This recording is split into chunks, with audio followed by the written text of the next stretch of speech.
Hello everyone, I am Renowned Zero. We are back again talking about how Eric July dropped an absolute bombshell. He absolutely nuked one Juju the cow from orbit, and the man has been seething for 3 days straight. Now we're going to get into it deeper on a live stream tonight, 9 p.m. Eastern. Don't miss it. But Eric July dropped this video called They Lied About the Entire Thing, Beyond the Narrative Episode 1, which he goes into full detail about how this whole narrative is spun with things like how he got served even though he's never been served, and it's absolutely hilarious to watch losers like Juju the cow become absolute clowns, and they always tend to cope and seethe and mold and continue to melt down for days. Eric July dropped that entire video on Riley. I cannot believe this.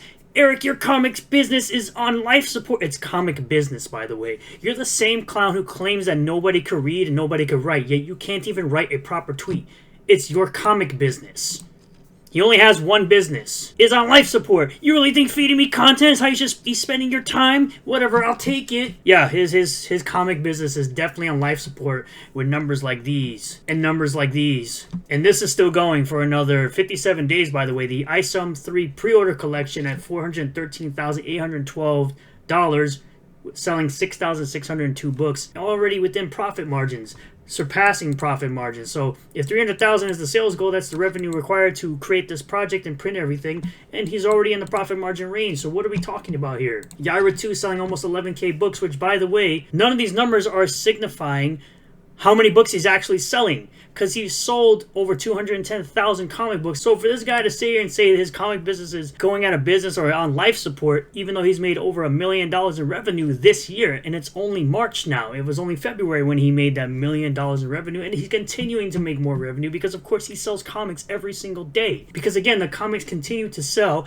after the fact. I have to watch this or I will pass away. The prosecution made every attempt to contact you, Eric. You and your employees were all served summons at your warehouse on the same day. You emailed the police every day until they put a warrant on Riley for stalking. Now you, the main complainant, and the victim, failed to show up in court, guaranteeing his release. You endanger your employees by dodging the trial. So, of course, this tweet where it says, it's unclear why my race is relevant to this discussion, but here's some clarity. 2 employees who regularly work at the warehouse were served. Others like me aren't there daily and weren't served. To my knowledge, there wasn't even an attempt to serve me at the warehouse or elsewhere.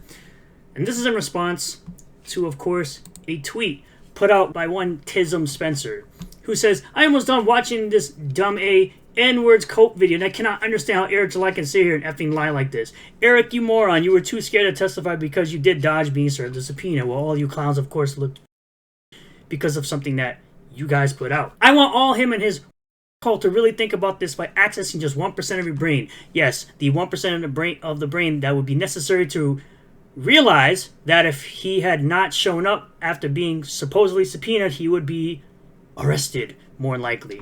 Eric is the star witness to the prosecution's case. How could he be the star witness if he wasn't even a witness to Riley's showing up to a Dallas meetup and getting arrested? Didn't even know the clown was there until he was already in cuffs. Without him, the case falls apart. Andrew and Brandon was served no problem at the warehouse. Why wasn't Eric? Because he wasn't there. How do you serve somebody when they're not there? He cannot be served at the warehouse if he isn't there to be served at said warehouse. Do you really think the prosecutor's entire case hangs on the testimony of this hairy ape and they simply gave up and after knocking on the door once and going home? Well, clearly Eric knew that. But this is the absolute nuke that this man smacked Juju the cow with, and he's been crying about it ever since. Eric goes on to say, I'll give you my attention this one time. I know this will be the highlight of your last 5 years and you'll create a lot of content out of it. The thing is, he's actually said that you'll create a lot of content out of it because this is the only thing you live for is drama farming and being a loser. Your entire narrative hinges on controlling the conversation while I focus on actually running my business. You don't really have anything else to do, and that works to your benefit. That's why you keep lying to people, desperately trying to stay in control of narratives. 0 emails or contacts were ignored. The screenshot you're showing, which I've never seen before, doesn't even support your own claim that I stopped responding. If they plan to send me something or drafted it, does not mean that I actually received it. I was never served. Attached is an email I received before the trial, completely blowing a hole in your argument. No trial ever took place that required us to appear. I've never failed to appear. There was no case that I lost. You've lied about the entire thing, as they always do. The same clowns that claimed that Eric lost the trademark lawsuit even though it was settled amicably and it was started by the same Juju the Cow clown. Your quote-unquote comedic career peaked in a Pizza Hut commercial that didn't even air. Not a single reputable film, show, or stand-up special to your name. At best, you're just a gay podcaster. You built your entire brand piggybacking off a man you once idolized like a father, Maddox, and when that dried up, you lashed on to me. And even after, and when Elon implemented the thing on Twitter where you could still see tweets behind a block, he continued to obsess over Maddox too. It still does. Now you hover, obsess, lie, and while you allegedly enjoy getting pegged in a cow costume and blowing dudes at festivals, you'll need to find another bull for your affairs. I'm not interested. You got your homosexual ego bruised. One video of me, not even mentioning you, covering your nonsensical review has sent you into a 2-year meltdown where you've wasted thousands of hours crying about me. You could dish out quote-unquote critiques, but fall apart when yours gets dismissed. You being unimportant irritates you. What really makes you a is how you operate through others using your pet retard to do your dirty work. And I've said this forever, that Masterson or Juju the Cow is such a that he literally sends other people to do the dirty work because he can't do it himself. You're not some enemy of mine. You're just a low-effort content farmer desperate to leech off someone who has no interest in engaging in his clown show. That's why you run for people like Pod Awful, who actually have the time to clap back. You need another Maddox to stay relevant because nobody actually cares about you. You can't carry anything by yourself. You're a 40-plus-year-old unaccomplished, unfunny shock jock who gossips like a schoolgirl for engagement, aka bitter syndrome. You hide behind the quote-unquote comedian tag to excuse your lies and you lied about the quote-unquote pull-up narrative, claiming I aimed it at you yet still sent a pet. You lied about your pet case. You lied about our charity involvement, even going as far as to tag the IRS and contact the charity like a Karen, injecting yourself into something that had nothing to do with you, where there was no malpractice. All for content because you're boring as shit. And yet we're still here, still building. That pisses you off. Our success is living proof of just how irrelevant and uninfluential you are. You're a reckless drughead, low impulse control degenerate, surrounded by people who reflect the same traits, constantly running from responsibility, stability, decency, and anything resembling a meaningful legacy. And I'll give you that much. In that regard, you're more of an N-word than I could ever be. Now, this is the part that killed me with this entire thing. The fact that he threw this back at you again after you were crying about it because he called you a N-word 3 times and you were crying about it for over a year. This is the only time I'm addressing you. You need me, not the other way around. All that fake libertarian posturing from a guy who has repeatedly acted like a Karen. Contacted the charity to stir up nonsense. Flagged the IRS like a desperate snitch. Tried to push a trademark lawsuit that ended up being resolved amicably. He's openly admitted he's trying to destroy my business because I'm a bad art. And every day that passes without success just makes him angrier. At this point, he's either a bitter woman or a homosexual, effeminate either way. My God. You got destroyed. Additionally, as I've shared, in Texas, specifically Collin County, a subpoena being issued does not mean it was ever served to the recipient. What you're sharing is just a court filing. A subpoena that was never served is legally meaningless. If I had actually received it, there would be a stamp with dates, times, server details, etc., proving delivery. People pushing this are counting on you not knowing legal processes, which most people don't. You don't even seem to understand what quote-unquote issued actually means, and at the end of the day, this doesn't even matter. Their ability or inability to serve me had nothing to do with how they proceeded with the case. So interesting. And then this was one of the best responses to this. Bro, Eric, it's 2025. Animal cruelty is illegal. You cannot just obliterate a cow like that. And then you have one of your own dummies that follow you saying, any comment on this, you lying fake N-word, giving black folk a bad name, where it literally says unserved. So Eric was never served. They may have issued it, but he was never served. You guys claimed he was served a subpoena, which right here you just blew an entire hole in your argument.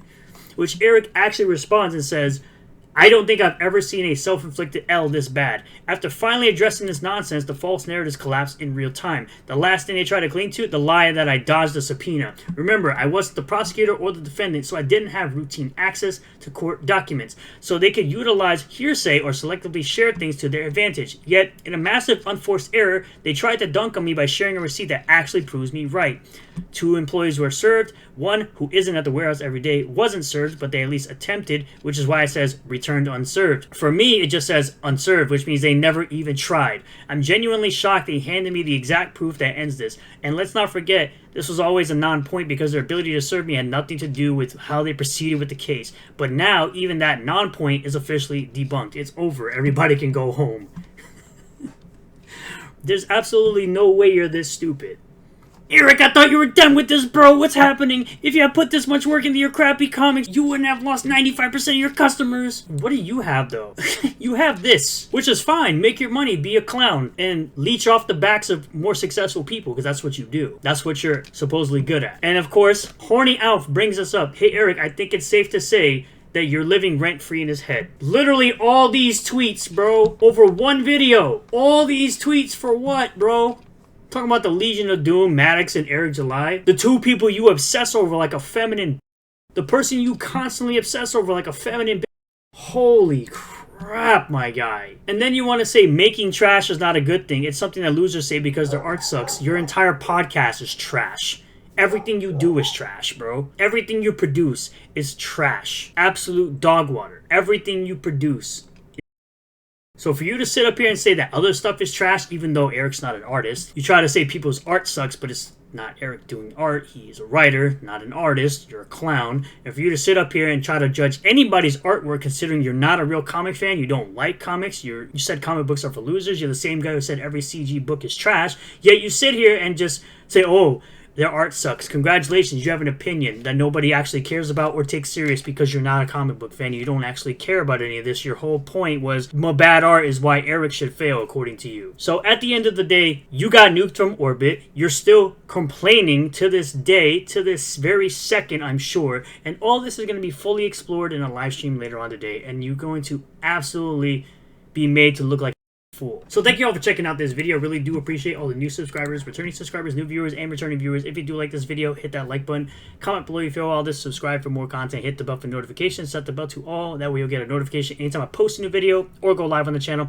Consider becoming a member for just $1 a month. There's a join button down below this video. You get access to exclusive live streams after the fact, depending on the tier. You get also access to exclusive members-only content and live stream emojis when I go live on the channel. Usually it's Mondays and Wednesdays at 9 p.m. Eastern Standard Time. If you can't spare the buck, that's okay too. I appreciate you for checking out the videos and the live streams, and I'll see you all in the next one. Peace.